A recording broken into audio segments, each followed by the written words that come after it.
Breaking news. आरे दुग्धवसाहत परिसरात अनधिकृत चोपड्यांवरून मोठा वाद उफाळला आहे। व्हायरल झालेल्या व्हिडिओमध्ये एका महिलेने सुरक्षा अधिकारी विजय वाघ यांच्यावर आर्थिक हितासाठी चोपडी दादाला पाठबळ दिल्याचा गंभीर आरोप केला आहे। महिलेच्या म्हणण्यानुसार या मदतीमुळे संबंधित चोपडी दादा गोरगरीब रहिवाशांना, विशेषतः तक्रार करणाऱ्या महिलांना त्रास देत आहे आणि पोलीस ठाण्यातही अधिकाऱ्यांच्या मदतीची उघडपणे मगरुरी दाखवत आहे। दरम्यान पीडित महिलेने आरे पोलीस ठाण्यात लेखी तक्रार दाखल केली आहे। आता या प्रकरणात वरिष्ठ स्तरावर काय कारवाई होते याकडे सर्वांचे लक्ष लागले आहे।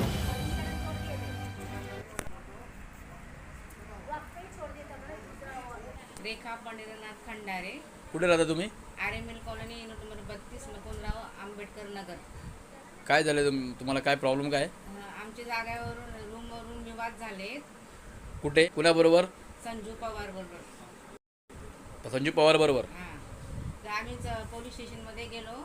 आरे पोलीस स्टेशनमध्ये मॅडमांसमोर संजू पवार बोलतोय की मी विजय वाघची मदत घेतली आहे आणि तुम्हाला जे करायचं ते करा, मी त्याच जागेवर रूम बांधणार।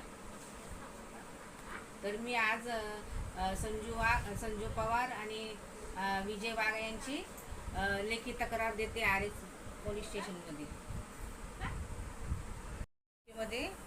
100 नंबरमध्ये फोन केला मी। आरे चौकीमध्ये आमची कंप्लेंट केली दोघांची।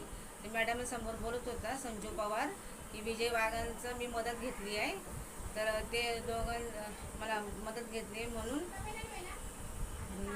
मला धमक्या येतो। तर मी बांधणारच तिथे रूम आणि मला बोलतो की काय करायचं तर करून घे। तर म्हणून मला भीती आहे त्यांची, म्हणून मी आरे चौकीमध्ये ही कंप्लेंट पेपर देते।